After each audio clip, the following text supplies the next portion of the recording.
Today we want to talk about the difference between mutual funds and indexed annuities. Both of them participate when the market goes up and don't differ when the market goes down. Mutual funds, everybody's aware of. The inherent benefits of a mutual fund are when the market goes up, typically it's going to participate close to, or in some cases better than, what the market does.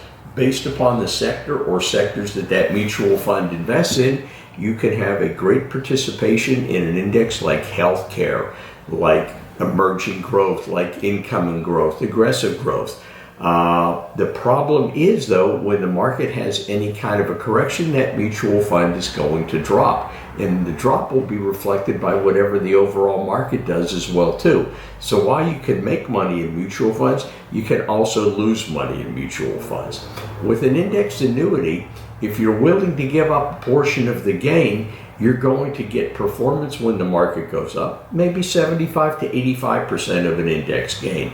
And when the market goes down, not only do you not lose money, you earn zero when the market goes down, but you keep those gains. And that's really important. The mutual fund, you go up with the market, and unless you actually take those gains by selling the shares, you'll drop down with the market as well too. So you kind of go on that emotional and market roller coaster. With indexed annuities, you go up, but when the market has a correction, you flatten out. You don't lose any money. You don't have any of those losses to eat away at your gains.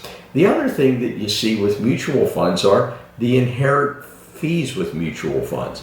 Typically, you see they advertise anywhere from about 1 to 1.25% annually in fees. But unless you read the prospectus, you're not going to find out that there probably is somewhere in the neighborhood of 2% more in fees, for a total of about 3 to maybe 3.25% in mutual fund fees each year. And that's before you make a penny in income or gains. And so you have to be careful. You have to really ask a question: what are those fees available? Now, one thing mutual funds have is liquidity. You have liquidity. You can sell your shares at the end of business every trading day that the market is open, and you'll get your money back in 3 business days after that. The problem is, while you have that liquidity, what is the price that you sell it at? If you bought a mutual fund, say, at $30 a share, and it goes up to $35 a share, you certainly can sell it. You're going to take a profit. You have great liquidity. But if you bought that mutual fund at $30 a share, and unfortunately it's dropped in value, you've got to sell it at $25 a share, you're taking a hit. And while you have liquidity less the loss that you have. With indexed annuities, the trade-off is you don't have instant liquidity. You have annual liquidity of about 10% of the value of your account each and every year.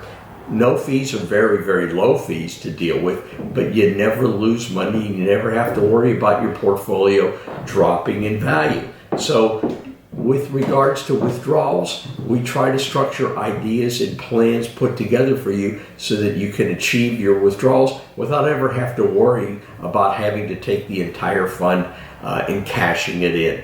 That's the primary difference. So what do you want with your investments? Do you want 100% of the market gains? That's fine. We all would like that. But you also have to take 100% of the losses as well too.